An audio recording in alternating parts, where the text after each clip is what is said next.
Just out in Japan, these fresh fashion styles all use a new infinitely recyclable textile material.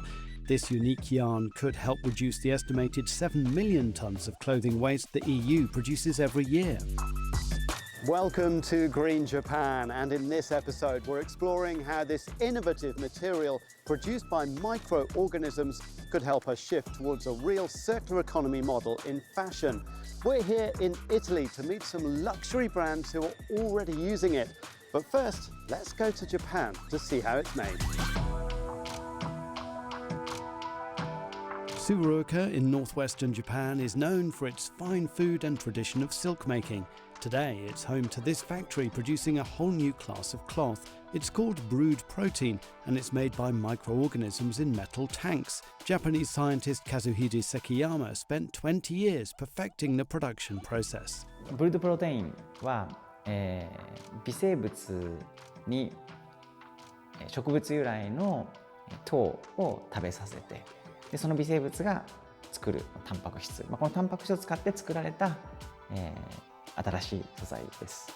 This is what the protein material actually looks like, a pale cream thread similar to wool, cashmere or silk. The researchers are finding ways to feed the microbes anything from agricultural waste to discarded clothing. Mr. Sekiyama explains the process. 目的のタンパク質を微生物がたくさん作ってくれますので、それを抽出、生成する。で、さらにその生成されたタンパク質、同じようなものですけども、これをさらに溶媒に溶かして繊維状に加工します。で、そうすると最終的にはこういった連続繊維として取れてきますので、この繊維をアパレルであったりですとか、さまざまな産業分野で使えるような形に加工していきます。In Europe, a traditional Italian textile mill is already using the brewed protein material.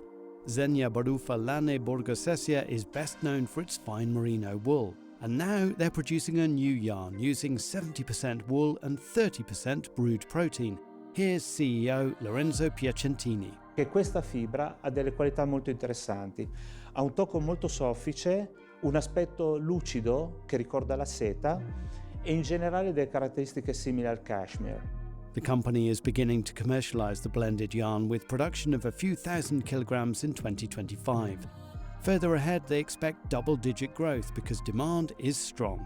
Questa combinazione fra merino wool e brewed protein fiber in realtà risponde a una domanda del mercato e dei consumatori sempre più importante. Avere dei garments che abbiano delle fibre di qualità e fortemente circolari. È una tendenza che è soprattutto forte nelle nuove generazioni e che sarà sicuramente il driver dei prossimi anni. The demand for sustainable solutions means several Japanese fashion brands are already marketing clothes that blend in the microbe-made materials. Here in Europe's fashion hub Milan, the Caring Group, owners of brands like Gucci and Saint Laurent, are also studying how to use it. At their Materials Innovation Lab, director Christian Tubito sees brewed protein adding durability and a sporty feel to coats, scarves and accessories.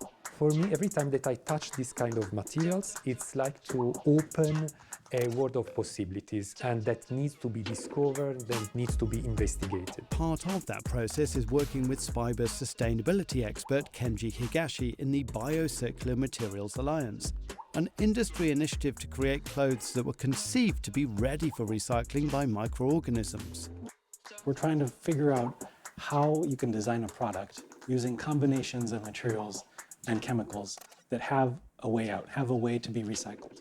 Which combinations of fibers can be separated at the end of use?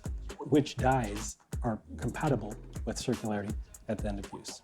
There are many technical challenges to overcome, but the vision is for a new kind of recycling where biomaterials are continuously regenerated in an endless loop. The mechanical recycling has a lot of limitations. With these new technologies that are able to reproduce virgin-like materials, I think it's a big, huge ambition for the whole industry, I would say.